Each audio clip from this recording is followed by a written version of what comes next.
warahmatullahi wabarakatuh.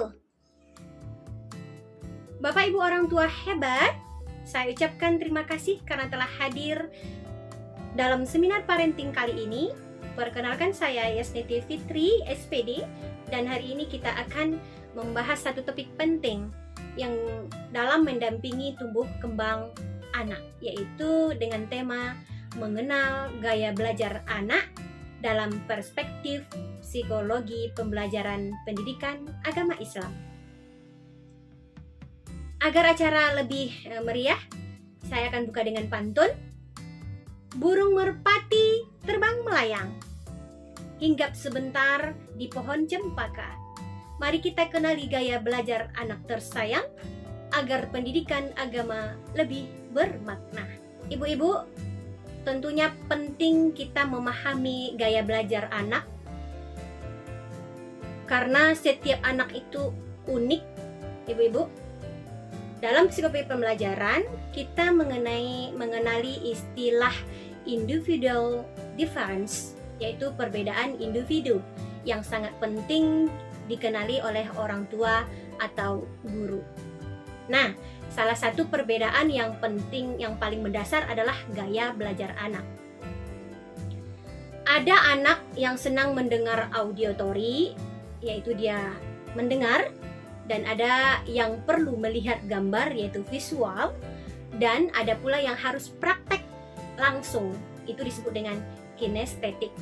Nah, sementara dalam konteks pendidikan agama Islam, pendekatan pembelajaran yang sesuai gaya belajar akan lebih mudah menyentuh hati dan membentuk akhlak anak.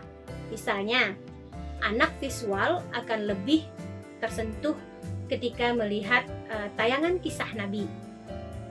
Kemudian anak yang auditory, yaitu mendengar, bisa lebih mudah menghafal melalui murotal, sedangkan anak yang kinestetik, yaitu suka dengan praktek langsung, akan lebih menyerap nilai ibadah melalui praktek wudhu dan sholat bersama. Nah, untuk mencapai itu semua, kita harus tahu jenis dan gaya belajar anak kita dan ciri-cirinya seperti apa.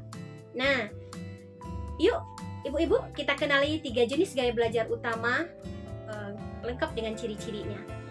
Yang pertama yaitu visual learner. Visual learner itu ada ciri-cirinya. Yang pertama, belajarnya itu lewat gambar, warna, dan diagram. Yang kedua, suka membaca dan menulis. Nah, yang ketiga, lebih paham jika materi disajikan dalam bentuk visual. Jenis yang kedua yaitu auditory learner. Ciri-cirinya seperti apa, Bapak Ibu?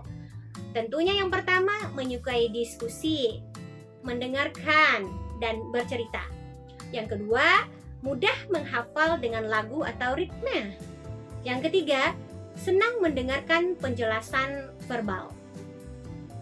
Adapun jenis gaya belajar anak yang ketiga yaitu kinesthetic learner. Ciri-cirinya seperti apa? Belajar anak ini lewat gerakan atau aktivitas fisik.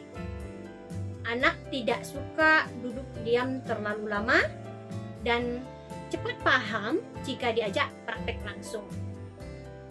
Dalam pendidikan agama Islam, kita bisa mengadaptasi metode belajar agar selaras. Visual, contohnya kita kasih anak itu cerita bergambar kisah Nabi. Kalau anak yang tipenya auditory, itu kita dengarkan lantunan ayat. Yang kinestik, berarti kita berikan praktek ibadah atau role play adab. Halo, hai Bapak Ibu, masih semangat ya? Baik, kita lanjutkan. Lalu bagaimana dengan peran orang tua dalam mendampingi gaya belajar anak di rumah? Tentunya ada 3 kunci yang akan saya sampaikan. Yang pertama yaitu observasi, yang kedua itu adalah adaptasi, yang ketiga apresiasi. Nah, kalau di observasi, otomatis kita amati anak-anak kita di rumah. Apakah dia suka menggambar, apa suka bercerita, atau bergerak aktif saat belajar. Nah, dari observasi baru kita bisa adaptasi. Sesuaikan cara mengajar nilai agama. Misalnya, ajari anak doa sebelum tidur lewat nyanyian. atau buat lomba gerakan wudhu untuk anak kinestetik. Nah, setelah diobservasi, yang kedua adaptasi, tentunya kita butuh apresiasi. Nah, apresiasi ini menunjukkan bahwa Anda menghargai proses belajar anak, bukan hanya hasil. Anak yang dihargai akan lebih percaya diri dan semangat belajar agama. Memang di tengah kesibukan orang tua tentunya ada tantangan dan pastinya juga ada solusi. Ini tidak selalu mudah, tapi jangan khawatir, tidak perlu sempurna untuk cukup konsisten dan hadir dengan cinta. Jika anak belum bisa membaca Quran di usia teman-temannya yang sudah lancar, bukan berarti anak itu gagal, bisa jadi ia hanya butuh cara belajar yang berbeda. Ingat, ibu-ibu, bapak-bapak, tujuan kita bukan hanya mencetak anak yang pintar agama, tapi yang mentaati, yang mencintai agama. Mari kita tumbuhkan semangat belajar agama di rumah dengan cara yang menyenangkan sesuai keunikan anak kita masing-masing. Pendidikan agama bukan hanya soal hafalan, tapi soal penghayatan dan keteladanan. Mari kita cari mendirikan keteladanan yang baik di rumah. Kalau guru berarti di sekolah. Semoga anak-anak kita tumbuh menjadi generasi yang mencintai Allah, Rasulullah, dan ilmu agama dengan hati yang ikhlas. Baik Bapak Ibu, jika tadi saya buka seminar kita dengan pantun, maka saya juga akan tutup dengan pantun. Bunga mawar harum mewangi, tumbuh mekar di taman surga. Semoga ilmu hari ini jadi bekal diri untuk membentuk anak cinta agama. Terima kasih atas perhatiannya. Wassalamualaikum warahmatullahi wabarakatuh.